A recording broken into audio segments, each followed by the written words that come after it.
est sponsorisé par les gestionnaires de fournitures.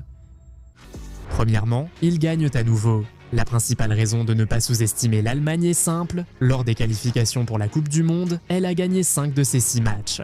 Ils ont terminé le travail avec une victoire 6-0 contre la Slovaquie, ce qui les a envoyés directement au tournoi. Ensuite sont venus les matchs amicaux, et là encore, les signes étaient très encourageants.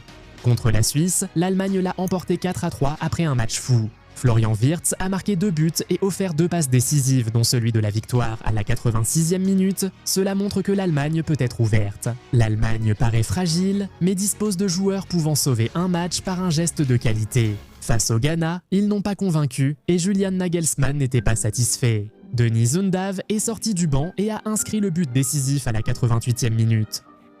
Ce n'était toujours pas parfait, mais les tournois regorgent de matchs moches comme celui-ci. Ensuite, l'Allemagne a battu la Finlande 4-0 avec 2 buts et une passe décisive de Denis Zundav.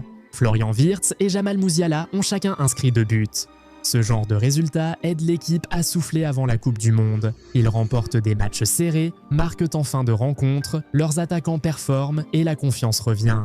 Lors d'une Coupe du Monde, cela peut vite transformer une équipe sous-estimée en formation dangereuse. De plus, ils disposent enfin d'atouts offensifs. L'Allemagne ne doit pas être sous-estimée car grâce à sa profondeur et sa polyvalence offensive, elle compte discrètement parmi les meilleures équipes du tournoi. Regardez les options. Florian Wirtz peut créer et marquer depuis l'axe. Jamal Musiala peut éliminer des joueurs en 1 contre 1. Leroy Sané apporte de la vitesse.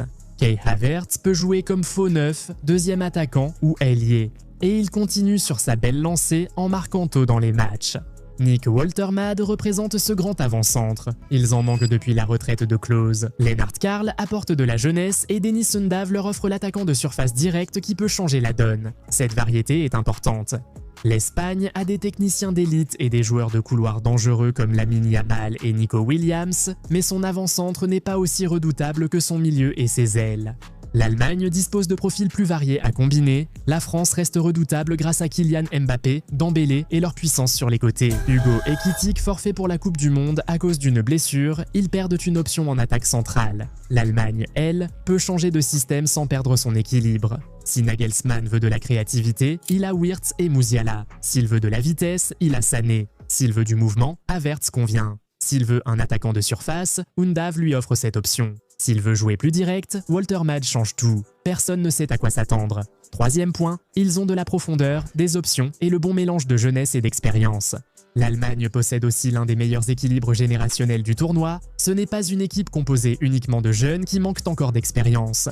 Ce n'est pas non plus une vieille équipe qui essaie de tirer une dernière fois sur les mêmes non fatigués. L'effectif se situe dans un juste milieu utile. D'un côté, ils ont encore une vraie expérience. Manuel Neuer revient après sa retraite internationale. Antonio Rüdiger apporte agressivité et expérience en défense, tandis que Jonathan Tah offre puissance et structure. Joshua Kimmich demeure le point de contrôle au milieu. Leon Goretzka ajoute un joueur expérimenté pour les grands matchs. Cet équilibre est crucial car les coupes du monde ne sont pas du football ordinaire. La pression est autre et une erreur peut tout changer. Les jeunes apportent de l'énergie mais ont besoin de leaders quand le match devient chaotique. Regardez aussi de l'autre côté. Jamal Musiala, Florian Wirtz, Alexandre Pavlovic, Leonard Karl, Nick Woltermade et Maximilien Bayer sont tous jeunes et apportent de la vitesse, du mouvement et le courage d'essayer des choses. C'est ce qui a manqué à l'Allemagne quand elle est devenue trop prévisible lors des anciens tournois. L'équilibre est clair, c'est un mélange d'âge risqué. L'Allemagne ne se reconstruit pas seulement pour l'avenir, elle essaie de gagner maintenant tout en ayant de jeunes joueurs qui peuvent exploser à tout moment. Et dans un tournoi où un moment de génie peut tout changer, ce mélange les rend beaucoup plus difficiles à écarter. Quatrième point, ils ont une marge de progression au fil du tournoi. Le groupe de l'Allemagne leur accorde un avantage précieux, du temps pour s'échauffer avec Curaçao, puis la Côte d'Ivoire et enfin l'Équateur. L'Allemagne semble être la meilleure équipe du groupe E, mais le groupe reste difficile. La Côte d'Ivoire possède puissance, vitesse et un titre de champion d'Afrique. L'Équateur compte des joueurs de haut niveau comme Moises Caicedo, Fiero Hincapié, William Pacho et Ener Valencia. Comparé à un groupe de la mort, c'est une piste de décollage et l'Allemagne est le type d'équipe qui peut en profiter. Historiquement, elle n'a pas besoin d'être parfaite d'entrée, mais de rythme, d'élan, que la machine démarre. En 1954, l'Allemagne de l'Ouest a perdu 8-3 contre la Hongrie en groupe. Peu d'équipes s'en remettraient. En finale, l'Allemagne a retrouvé la Hongrie et gagné 3-2. Ce fut le miracle de Berne. En 1974, l'Allemagne de l'Ouest a perdu 1-0 contre l'Allemagne de l'Est en phase de groupe. Ce fut un signal d'alarme et ils se sont adaptés. Ils ont ensuite battu les Pays-Bas 2-1 en finale et remporté la Coupe du Monde. En 1982, l'Allemagne de l'Ouest a perdu 2-1 contre l'Algérie à son premier match, l'un des grands chocs du tournoi. Ils ont tout de même atteint la finale. Même en 2014, quand l'Allemagne a gagné la Coupe du Monde, son parcours n'a pas toujours été parfait. Elle a fait un nul 2-2 contre le Ghana. Ils ont eu besoin de la prolongation pour battre l'Algérie en huitième de finale. Ensuite, une fois lancés, ils ont détruit le Brésil 7-1 en demi-finale. Bien sûr, l'inverse peut aussi se produire.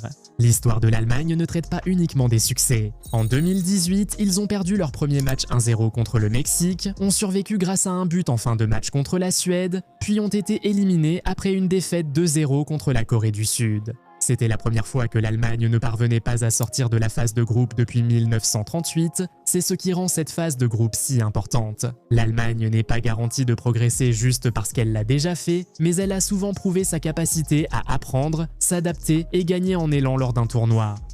Voilà l'avertissement. L'Allemagne n'est pas toujours la plus redoutable au premier match, mais progresse à chaque tour. Passe plus précise, attaque plus audacieuse, défense stabilisée, pression transformée en rythme. Donc, si l'Allemagne bat Curaçao, gère la Côte d'Ivoire et aborde l'Équateur avec confiance, l'ambiance change vite. Une Allemagne lente paraît prenable, mais une équipe en forme peut devenir un problème. Et une Allemagne lancée en phase à élimination directe, c'est la version que personne ne veut affronter. Numéro 5, ne sous-estimez jamais un lion blessé. La dernière raison est la plus simple. L'Allemagne souffre. Pays aux 4 Coupes du Monde, l'Allemagne a été humiliée lors des 2 dernières éditions. En 2018, elle a quitté la compétition dès les groupes après des défaites contre le Mexique et la Corée du Sud. En 2022, cela s'est répété. Pour un pays qui voyait la 3e place comme un échec, c'est une vraie chute. L'Allemagne n'arrive pas en géant confiant. Ils arrivent avec de la pression, des critiques et quelque chose à prouver. Reuters les a décrits comme une équipe qui tente de restaurer une réputation endommagée. C'est la bonne façon de les voir. Il ne s'agit pas seulement de talent, il s'agit de fierté nationale. C'est une culture du football lassée d'être la risée des autres et des joueurs conscients qu'une nouvelle élimination précoce serait catastrophique, rendant l'Allemagne dangereuse. Peut-être pas le choix le plus sûr, mais l'Allemagne blessée, en progrès, avec de l'expérience, des jeunes stars, de la profondeur offensive et un groupe abordable. Ce n'est pas une équipe dont on peut se moquer, c'est une équipe à craindre. Si elle trouve son rythme, elle peut faire mal à n'importe qui. Aimez, abonnez-vous et regardez la prochaine vidéo, car la Coupe du Monde 2026 s'annonce déjà très chaude.